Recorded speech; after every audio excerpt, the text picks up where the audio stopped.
You're listening to the Copywriter On Call podcast. I'm your host, Sarah Gillis, copywriter, word magic maker, and owner of What Sarah Said.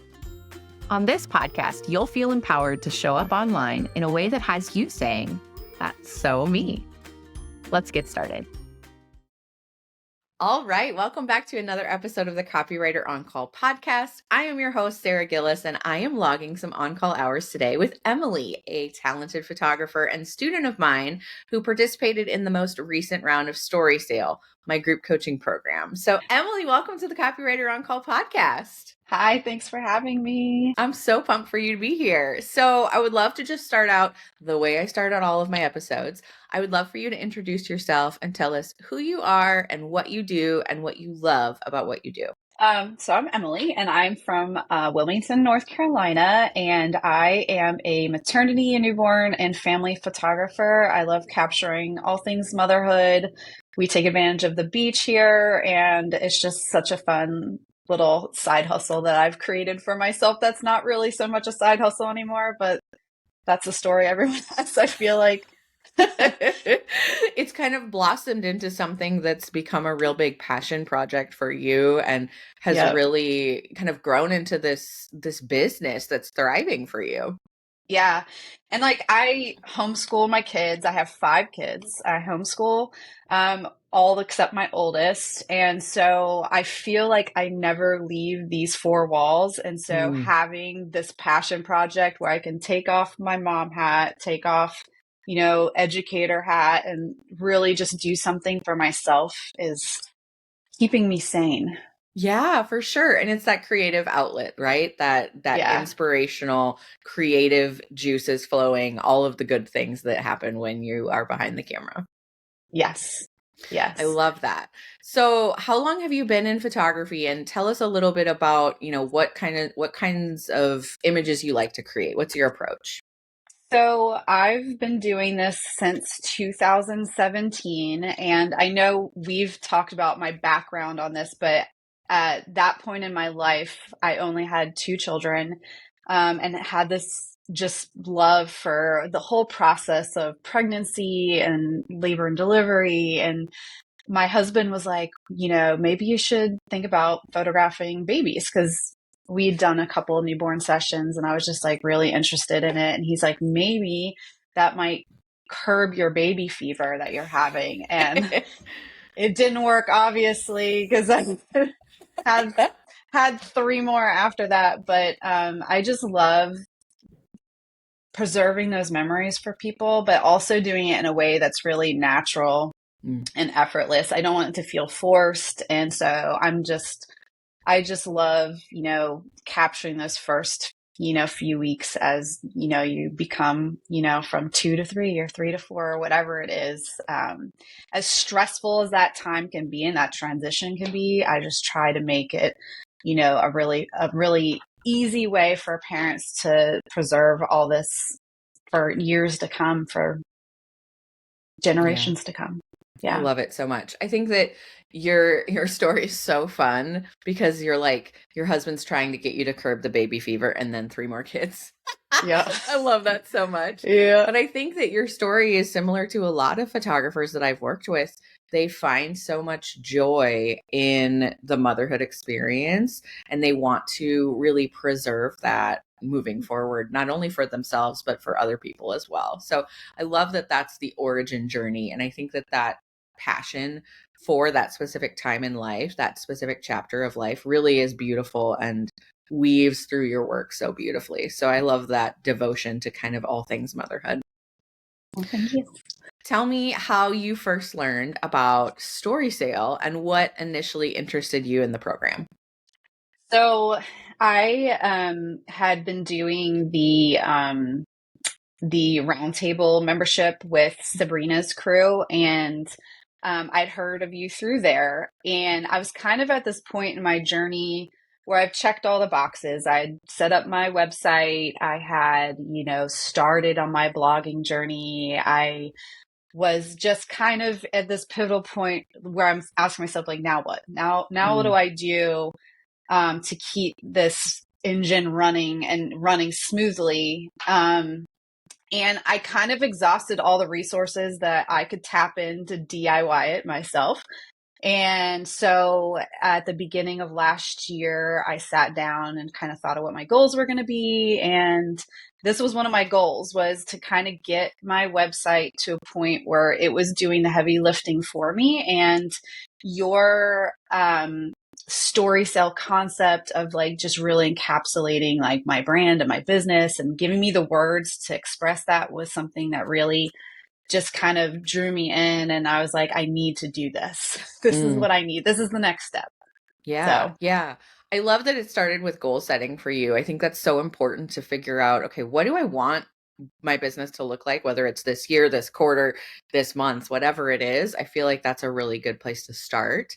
And I love that the roundtable kind of brought us together, because obviously I'm a member of that as well. And I love yeah, what Sabrina has created and curated. And so I love that that was kind of the meeting place for us. I think yeah, that's great. yeah.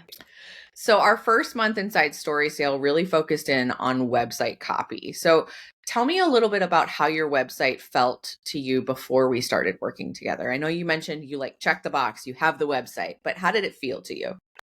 It felt, I feel like a lot of us, we kind of like beg, steal, and borrow from like all these different little places. And then it just became this like compilation of random. I know in my mind, it just like didn't have like a thread that went through it that really spoke to my brand. And I didn't even know what that was. Like, I didn't know what my brand voice was. I didn't know any of those things. If you asked me, I like taking pictures of babies. I like taking pictures of mother. I don't know. So the first month was really helpful in having us kind of really reflect on what is our brand? What is our brand voice? What does our ideal client look like? What are they, what would, speak to them, and really working through that together, and not just giving us the knowledge of, here's a tool you can use. Here's, this, here's some slideshows you can read through. It was like really like sitting with me and really like thinking through all that stuff was like super helpful, because sometimes I get to a point where it's just so much information overload. Don't know what to do with it.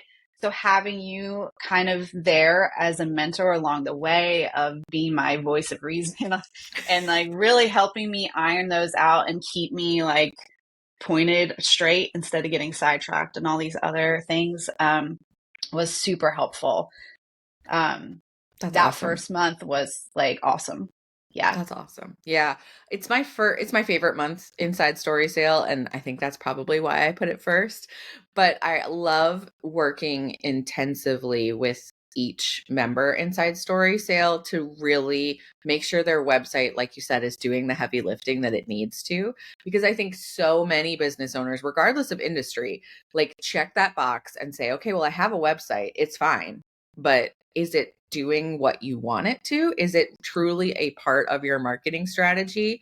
Or is it something that's just sitting there waiting for people to find it and not necessarily moving them from point A to point B, right? Not necessarily getting them to convert. So, how does your website feel now? So now I feel that the voice and the words and the story that it tells as you read through it really reflects me as an artist. It reflects my business and my goals of what and even the type of client that I'm trying to attract. I'm getting less people that want to stand in front of the camera and just smile. Mm, I'm getting more of the ideal client that values what I bring to the table, which is a more like documentary type style. mhm. And so that's been really, really great. I just am really proud of it. And I'm really excited when I look at it and see that, like, yes, this makes sense. Like this is me. Yeah, I think you always had the strong visuals, right? Obviously, you're a photographer, you're an Yeah, artist. And so marrying the words with the visual, I think is really what you and I tried to focus on. And I think it tells the story and accompanies that beauty so beautifully now. exactly. Yeah. Yeah. And it was so easy That's so with your good. help. Yeah. That's so good. So, Yeah. how did the process of refining your website then help you to show up a little bit differently or a little bit more true to yourself naturally in your business? How was that process for you? It was more than just the words.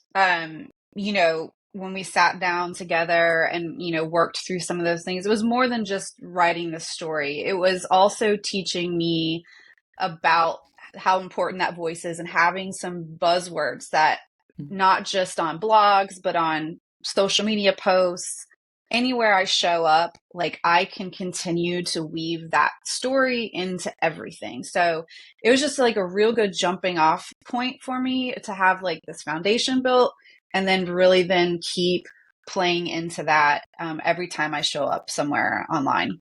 Yeah, it's like continuing a conversation almost. Yeah. Like the you that people see on your website and the you that people encounter in person and the you that you appear as on social media are all the same person. It's just Mhm. continuing that conversation and having that woven through. Yeah, definitely. So in the second month of Storysale, we really focused on SEO. What were your main takeaways and what were your feelings about SEO before we even tackled it? SEO is still the same I felt like it was before.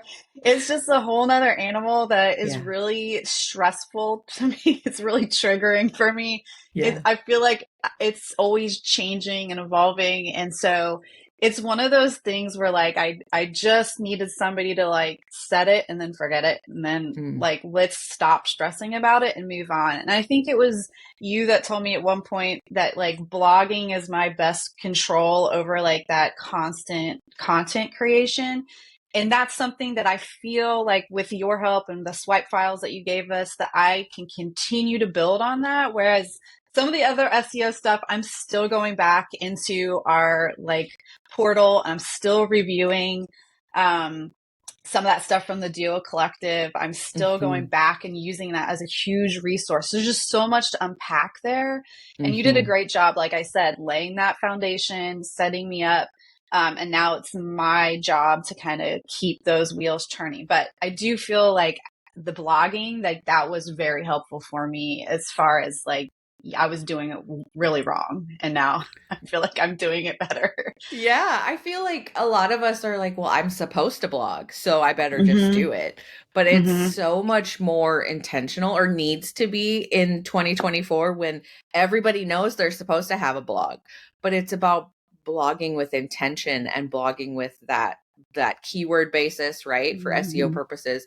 And it really is like I can control this piece of SEO. I can't necessarily control what Google says about ranking factors and their algorithm and where I appear in the Mm-hmm. hierarchy of things, but I can put out quality content that is serving up really good ideas for the people who want it. Definitely. Yeah. And the even like coming up with the keywords, that was something I would drown in all the time. It was like a Mm, wormhole. Once you open it up and you're trying to be like, what are my keywords? Like, how do I find them? Which ones are good? I don't know. And yeah. so having your suggestions of, adding the extension with Uber Suggest and really like using our time on Voxer to kind of go through some ideas of keywords I'd found and what you thought spoke best to my business, like that was so helpful in getting me over that initial, like it was like almost a barrier to entry. Hmm. I don't know where to go past here. And so it was really helpful to kind of get a leg up on that process, that it will be a cog I'm constantly dealing with for, as long as my business has life. Yeah. And I think that it's about, like you said, laying that foundation, but then allowing yourself to explore and to see where your business leads, what you feel like your clients are needing to hear from you, and allowing that to direct where you go with your blog or where you go with your content. But having that strong SEO foundation is really Mm-hmm. key. And that was a big part of my reason in kind of putting SEO in there. I didn't want to like overwhelm anyone because I know Yeah. SEO can be like this animal that like nobody understands. But I Yep. tried so hard to make it very intentional and Mm-hmm. purposeful so that Mm-hmm. you understand enough to be dangerous, but you're Mm-hmm. not overwhelmed. And that's how Yeah. I learned SEO. I mean, Yeah. my coaches, Abby and Courtney with Duo Collective, that's how they taught me SEO. And so when I was learning it, I was like, oh, I don't have to know every single idea, every single term, every single thing under the sun. I can just understand enough to be dangerous and to then Mm-hmm. empower my clients to do it. Yeah. Yeah. I definitely felt that that was exactly what you offered. It was the perfect, like, bite-sized piece of SEO that I needed to do. And then the parts that still might have been fuzzy, you were there in our one-to-one that like really helped like hone it in and like, again, keep my ship sailing this way instead of being like, I don't know what I'm doing right now. Yeah, I get you. I Yeah. get you. Yeah. I think we all have parts of our businesses where we're like, I just need somebody to hold my hand and walk me through this. Mm-hmm. For me, that's bookkeeping. Like, thank goodness for like my bookkeeping team, because honestly, that's not my strong suit. Numbers and math and I don't get along. And Yeah. so like outsourcing that or having somebody to like take that off my plate and say, you know what? We're going to make sure that all the things are good and we're going to keep you apprised as to, what you need to know. I think we all have pain points like that in our businesses. And what I've noticed with so many photographers is that it's SEO, and Mm-hmm. no shame. Like, we all have our stuff, but I think that it's because photographers are so gifted with the actual visual imagery, the art, that it's like, what do you mean I have to tell Google what I want to rank for? What do you mean I have to like serve it up in this way that feels so strange? And I Mm-hmm. think that it's about demystifying that for sure. And I feel like you and I really worked through that pretty beautifully. Because, like I said, you already had a strong visual approach to what you were delivering to your clients, kind of your style, your editing style, your shooting style. All of that was in place. Your business was in such a good spot, but bringing the words and all of the back end stuff together to like formally make friends with Google, I think that's Yeah. really what helps to push a business over the edge for sure. Yeah. And I definitely feel like, you know, after making those changes, I would say probably like 80% of all my leads are starting to come from Google, rather than, the other places I had been kind of tapping into, which was, Instagram and word of mouth. But I would say majority now are Google pushed. Which is Yeah. so awesome. I mean, like that's Yeah. that's doing the hard work, right? Like that's Yep. doing the hard work without having to go out there and hustle and say, "Hi, I have a session available next week. Who wants to buy it?" Yeah. Like it's so much, it creates so much more ease when you have a website that feels like you but also has that strong presence and is doing the work for you. Yeah. So I love hearing that. That's Yeah. awesome. Yeah. So, in the last month of Storysale, we talked all about email marketing and we created an email welcome sequence for you. So, tell me your thoughts about email before we started working together. And then I'm going to ask you about what it feels like now. So that was the gift I didn't know I needed. And it was one of those things where once we had sat down and worked through that opening sequence, I was like, oh, yeah, this was well needed. And it was like the way the swipe files of that opening thing, like I'd never even thought of even like doing anything like that. When somebody went to Flowdesk and subscribed, I was like, obvious, now they're going to get an email down the road. But that was just like game changing for me. I was like thinking, and it was just like this light bulb of, oh, like I should have had this all along. And Mm, even those emails, the way you had them up with the file, and it was just so easy to do, so easy to just plug in more of me in places that I just never thought of doing before. And even those emails, I'm pulling from that. If I'm kind of having like a dead spot in my newsletter, I'll go back to those beginning swipe files because a lot of my clients hadn't seen those because there was yeah. just nothing when they subscribed. So I've been pulling even little tidbits from that, or even, places where I can just pull people back around and kind of come full circle. And yeah, I really enjoyed working through that. And I definitely had no idea I needed it, but it was Yeah. awesome. Yeah. I feel like with email, I think so many of us regardless of industry, are afraid to be part of the noise, right? Afraid to be part of Mm-hmm. the noise in the inbox. We never want to just add to like Mm-hmm. someone's inbox. We want to provide value. We want to make sure that we're serving people. And we don't want to come across as being like that icky car salesman who's always like, well, are you ready to buy a Mm-hmm. car today? I think that email marketing has changed so much and is continually changing. But I think that as long as we are approaching it with that service, that servant heart, that service oriented, I want to provide value, I think that we will always be able to get behind the concept of showing up in people's inboxes. It's not about creating more noise, it's about providing value. And I know personally, just in my own like consumer behavior, when I see emails from people that I've worked with, especially small businesses, and they're just nurturing, they're just providing nuggets, they're providing value. Those are the people I think of when I need to make a hiring decision or a purchasing decision, when I'm ready for family photos in the fall, or when I'm thinking about investing in something for, office decor, or I mean, when I'm looking for something specific. It's not necessarily all of the noise that I hear from the big box stores. It's the small businesses that take the time to say, hey, I really had fun at our session, or hey, these are some things you might want to consider as you're, planning your family photos, or whatever it is. Those are the people I think about. And that is like email marketing plays a big role in that. There was somewhere I was just at a retreat, and one of the girls there we were talking about email marketing, and she was saying that it was like something like 17 touch points before somebody will make up their mind about like hiring or spending the money or investing or whatever it is. So that just really, kind of was like, oh, wow. Yeah. You feel like when I started the process, I felt like I was just going to be annoying, like constantly, like noise, like you were saying. And it's just about being in the forefront of somebody's mind, whether what you are sending out that day is something they need to hear, or it's just like, ding, I'm still here. But yeah, 17 touch points. So I was just like, okay, I need to keep forward momentum on this. Even for me, like I set my bar fairly low and manageable for me to make it, feel successful, which was, I'm going to try to get in people's inbox once a month. But, Yeah.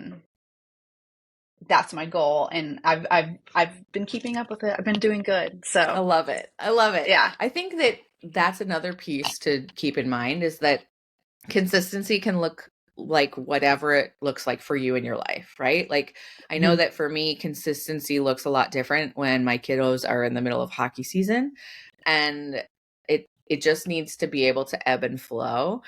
But it's not about like, oh, how many times can I, pop into your email inbox? Because again, we don't want to create noise. We want to provide value. And so sometimes that value is simply like, hey, I'm still here. Here's some things I've loved purchasing lately. Here's some, tips for what's coming up in your life, whether it's back to school or vacation or whatever.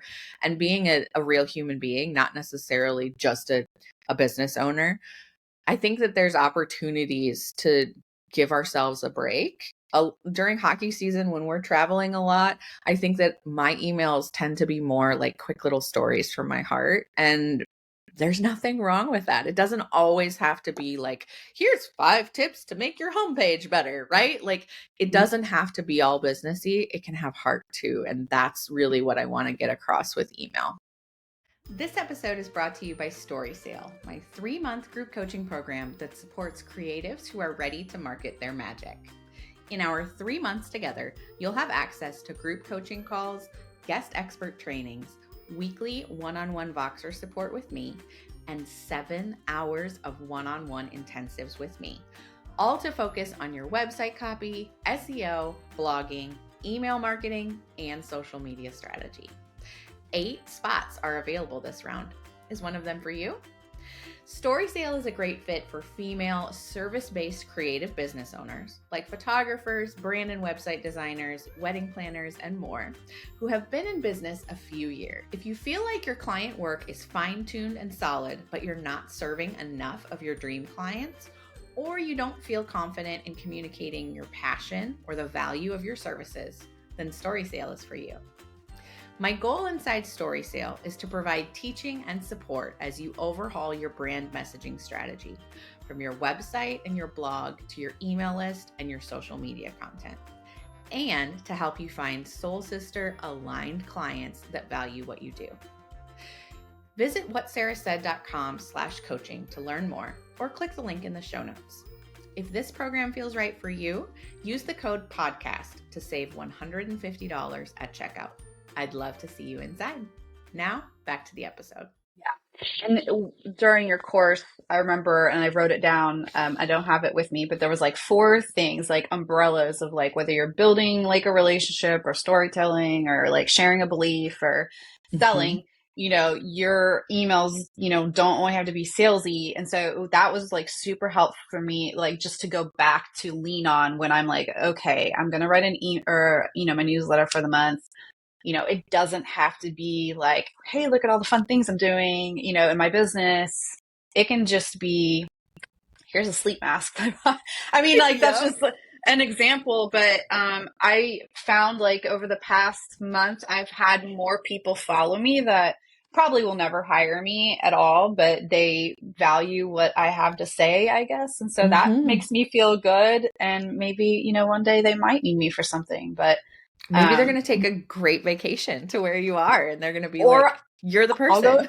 Or I'll travel to you if you live somewhere fun. Yeah, exactly. Yeah. I think there's opportunities to build relationships in really unexpected ways. And that's what I love about email, is that even just by sharing the sleep mask that you love, somebody might be like, oh my gosh, I was looking for a gift for whoever, or man, I've been on the hunt for something like that. And it can create that conversation and start to build that relationship. And it doesn't even have to be related to your business. So I love that. Yeah. So overall, what was it like to be coached and to learn from the other people in the group as well? I loved, like, I know I've told you before in the past, so I'll share with everybody. I used to be an educator. So, I always look at those touch points of like how it, ebbs and flows as far as like the balance of instruction and one-on-one. And it was just the perfect, like, of everything. We had our one-on-one time with you, which was like magical and like so helpful, where you first got loaded with all this information. And then we were with the group and we had a chance to kind of like share and bounce ideas off with each other as a whole group. And then you had like time to process. And then we would have the Voxer hours, where then I could kind of like start to dig deep into some of the questions that maybe arose between our group call. And then, we had our one-on-one time where we really got to dive deep into all those things. And it was just like the perfect cadence and release of, responsibility and release of knowledge that it, even though I'm trying to run a full-time business and part-time hours and teach my kids and be a good mom and wife, it was doable. It was super doable. And it was just the perfect cadence and structuring of it all. And I really enjoyed how you set that up. For the busy working mom. It was amazing. That's awesome to hear. That's something I think about a lot, because obviously that's the life I live. I'm a busy mama. I don't homeschool my kids. My kiddos go to public school, but I knew that I needed to be able to pack in the information in a container in a way that allowed for really meaningful, deep work to happen. And that was able to, really be done in our one-on-one time, whether it was on Voxer or in our intensives. But I wanted the group opportunities to connect as well, because so many of us are experiencing similar types of challenges. Even if we're 2 years into business, 4 years into business, even if we're different industries, I think that everybody's like, how do I find that secret sauce? How do I communicate why I do this, whatever it is that I do for work, and why serving clients is on my heart, why I love doing what I do? And I think that that's really the beauty of a group program, is you get to see those moments of recognition in other people. You get to see pieces of yourself in their stories.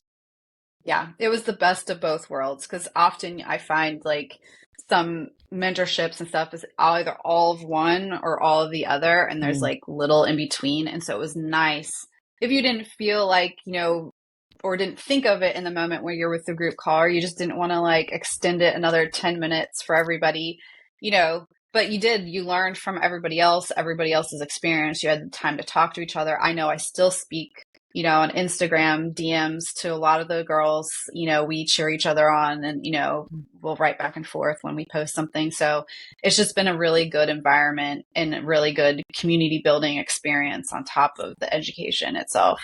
Yeah, I love that. So what would you say to someone, particularly a photographer, since that's your Yeah. wheelhouse? What would you say to someone who's considering enrolling in Storysale? I would say no matter where you are in your business, if you're looking to work smarter, not harder, and you're looking to take the next step as far as, maybe attracting better clients, attracting more ideal clients for your brand, this is 100,010% something you should invest in. And it is an investment.